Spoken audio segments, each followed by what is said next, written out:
Right now, while everyone is glued to their stock tickers and obsessing over the latest AI darling, there is a $200 billion signal flashing in the gold market that almost nobody in mainstream finance is discussing. That figure, $200 billion, represents the estimated annualized volume of physical gold that has quietly vanished from Western vaults over the past year alone. Let that sink in. We are watching what may be the single largest and most silent transfer of wealth in modern financial history, disguised behind the headlines as a routine commodity trade. And most Americans have absolutely no idea it's happening. Before we go any further, drop a comment below and tell me where you're watching from. If you already own physical metals, let me know. And if you haven't subscribed yet, hit that button. Now, because what I'm about to walk you through is the kind of analysis that Wall Street banks charge their wealthiest clients millions of dollars a year to receive. The gold price you see flashing on CNBC or your trading app, that number is not real. It is a constructed illusion built on top of a deeply broken paper derivative market. Here's how it works, and why it matters more than anything else in your portfolio right now. There are actually two completely separate gold markets operating simultaneously, and most retail investors only know about one of them. The first is the paper market, the exchanges in London and New York, where billions of ounces of gold are traded daily. But here's the critical detail. The vast majority of that gold does not physically exist. For every single ounce of real, physical gold sitting in a vault, there are hundreds, some estimates say over 100, paper claims trading against it. This is a fractional reserve system applied to precious metals. Banks essentially sell the same ounce of gold to dozens of different buyers, collect storage fees from all of them, and bet that they'll never all ask for delivery at once. Sound familiar? It should. It's the same logic that brought us the 2008 financial crisis, except this time, the collateral is the oldest form of money on Earth. The second market is the physical market, actual gold dug from the ground, refined, and delivered as real bars and coins. This market is increasingly diverging from the paper market, and that divergence is the signal I'm asking you to pay close attention to. For decades, the bullion banks, the biggest financial institutions in the world, have used a clever and repeatable strategy to keep the gold price capped. When gold starts to rise too quickly, they simply print more paper contracts and dump them into the market. This floods the system with artificial supply, triggers automatic stop-loss orders from leveraged hedge funds and speculators, and drives the price back down. Rinse, repeat. The game has worked for roughly 30 years. But something broke. The mechanism that kept this suppression machine running was access to physical gold that the banks could lease from central banks during periods of high demand. Borrow gold from the central bank, dump it into the market during a rally, push the price down, return the gold later. That was the playbook. Here's the problem for the banks. The central banks are no longer on their side. They've switched sides entirely. Last year, central banks around the world purchased more gold than at any point since the end of the gold standard. Not just a little more, dramatically more. And these are not paper futures contracts they're buying. Central banks buy physical bars and take immediate delivery, which means the metal leaves the exchange vaults permanently. China, Poland, Singapore, India. These countries are not buying gold as a speculation. They are executing a deliberate, long-term strategic shift away from the US dollar as their primary reserve asset. Why now? The answer is Russia. When the United States and its allies froze hundreds of billions of dollars of Russian foreign currency reserves in 2022, every central bank on Earth received a wake-up call. If you hold dollars or dollar-denominated assets, your wealth can be weaponized against you by Washington at any time. If you hold gold in your own vault, on your own soil, that is yours. No counterparty, no permission required, no sanctions can touch it. That single decision, to freeze Russia's dollar reserves, may go down in history as the moment that accelerated the end of dollar dominance, because it proved in real time that the dollar is not a neutral reserve currency. It's a geopolitical weapon. And every nation that understood this immediately began looking for an exit. Gold is that exit. If you want proof that the physical and paper markets are splitting apart, look no further than the Shanghai Gold Exchange. Gold in China is currently trading at a notable premium over the London and New York prices. This is not supposed to happen in an efficient global market.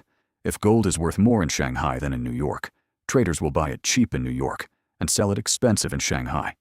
And that arbitrage flow drains the Western vaults. And that's exactly what's happening. Gold is flowing from London to Switzerland to be recast into kilo bars for the Asian market. Once those bars reach Singapore, Shanghai, or private vaults across Asia, they don't come back. Ever. This is a one-way valve bleeding the Western financial system of its real monetary collateral.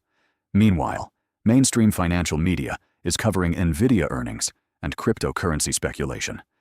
The gold story, arguably the most important macro story of the decade, is getting almost zero attention from major outlets.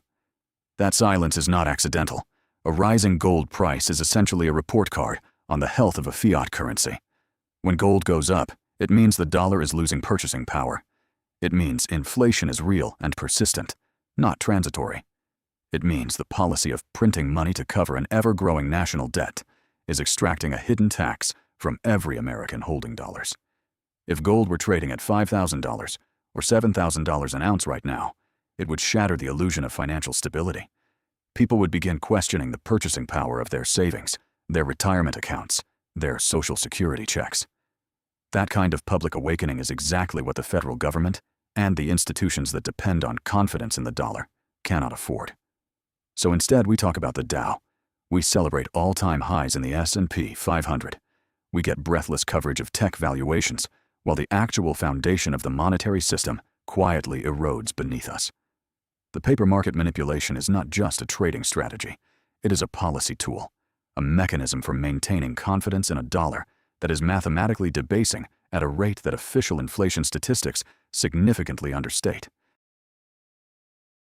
The evidence of a growing physical shortage is showing up in ways that are hard to ignore if you know where to look. Refineries are reporting delays. They're struggling to secure the raw doré bars needed to produce investment-grade bullion. Premiums on American gold eagles and buffalo coins remain elevated above spot prices, even as the paper price fluctuates. Wholesale dealers in the large bar market are citing delivery delays that were unheard of even 2 years ago. This divergence between the paper price and the physical premium cannot persist indefinitely. At some point, and I believe that point is closer than most people realize, the paper shorts will be forced to cover their positions. When they go to find the physical metal to deliver, it won't be there. That's a short squeeze.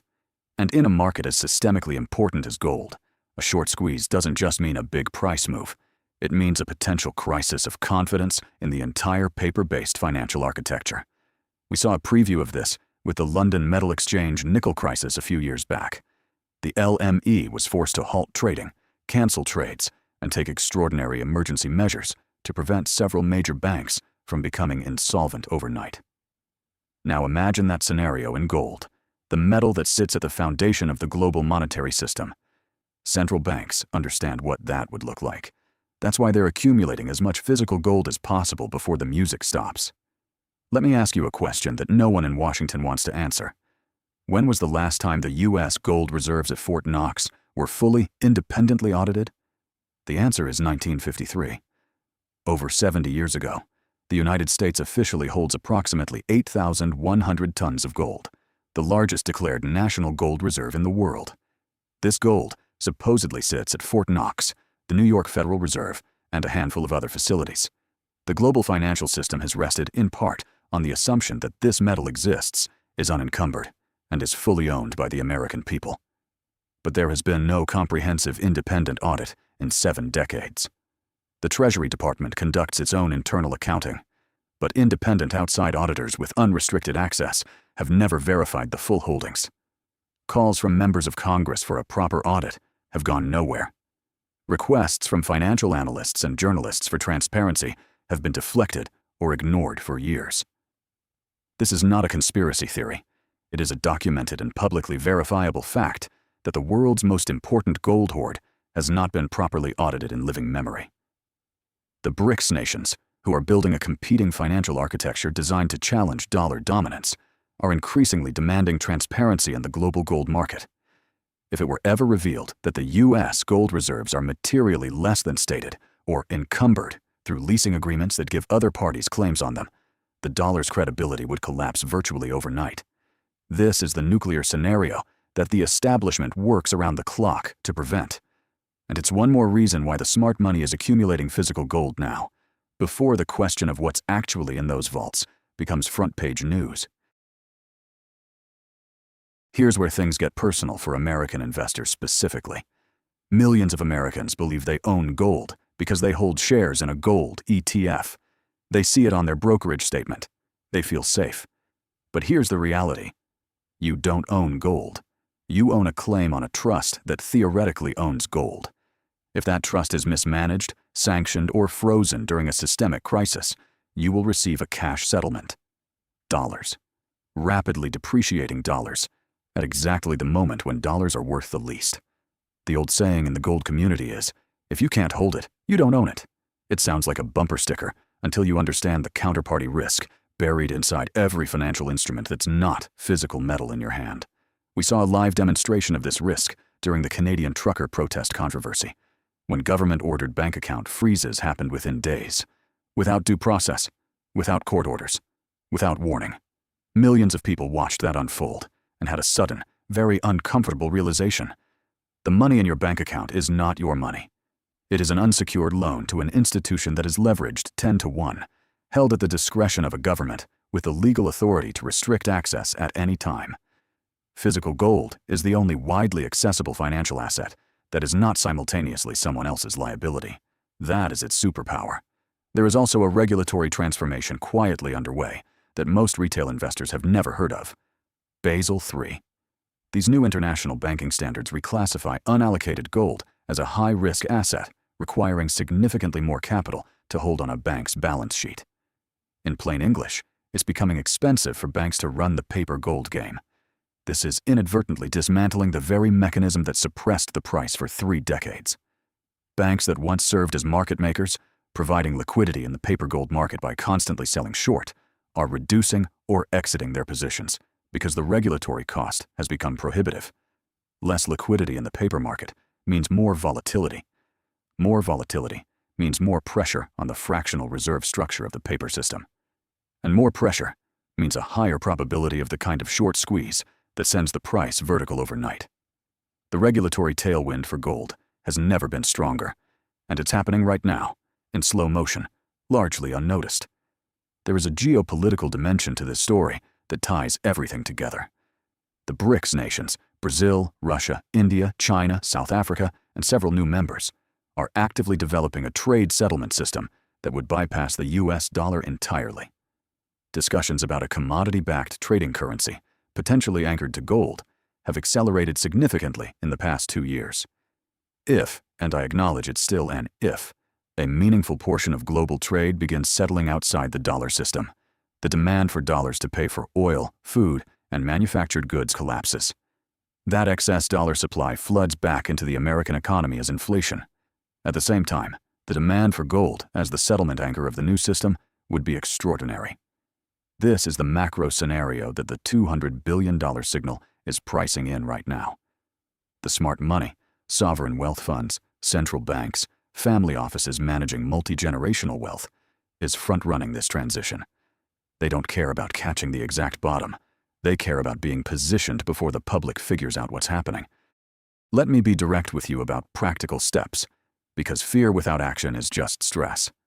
First, understand the difference between physical metal and paper claims. Gold ETFs and futures contracts have counterparty risk. Physical gold in your direct possession does not.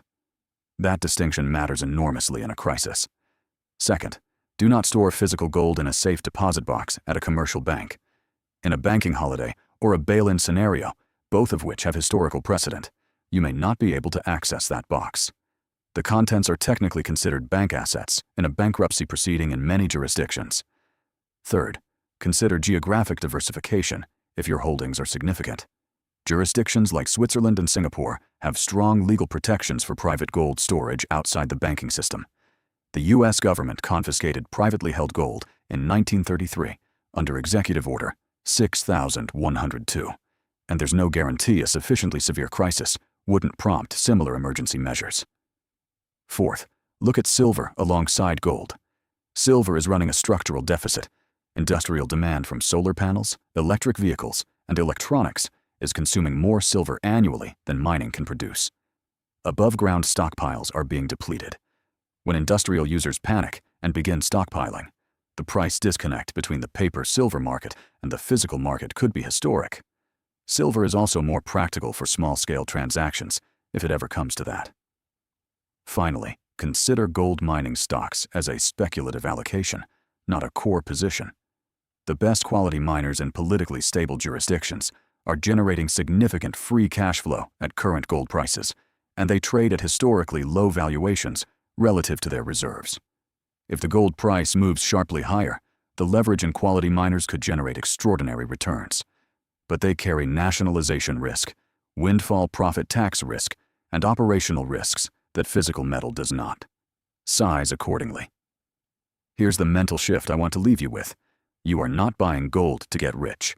You are buying gold to avoid getting poor. The purchasing power of the US dollar has declined by approximately 98% since the Federal Reserve was established in 1913. Gold, real physical gold, has preserved its purchasing power across that same century. An ounce of gold in 1913 bought a fine men's suit. An ounce of gold today still buys a fine men's suit. The dollar price of that ounce has simply gone from roughly $20 to over $2,000, reflecting not the enrichment of gold holders, but the systematic destruction of the dollar's value. The $200 billion signal flashing in the gold market right now is telling us that we are approaching the end of a long debt cycle that can only resolve through significant currency debasement. The math on $34 trillion in national debt is unforgiving. You cannot tax your way out of it. You cannot cut your way out of it in any politically viable scenario. The only exit ramp is inflation, printing money until the real value of the debt shrinks to a manageable level. Gold is the insurance against that outcome. The window to acquire it at suppressed prices, while the paper manipulation still holds, is closing faster than most people realize. The East is moving. The West is sleeping.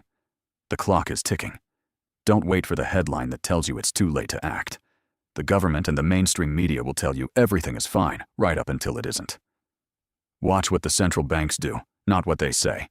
They're buying gold with both hands while telling you to hold their paper. Be on the right side of this transfer of wealth. Your family's financial future may depend on it.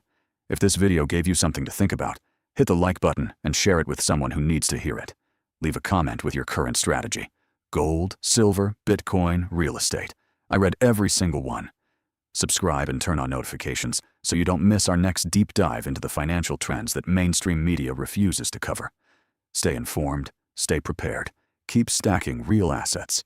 I'll see you in the next one.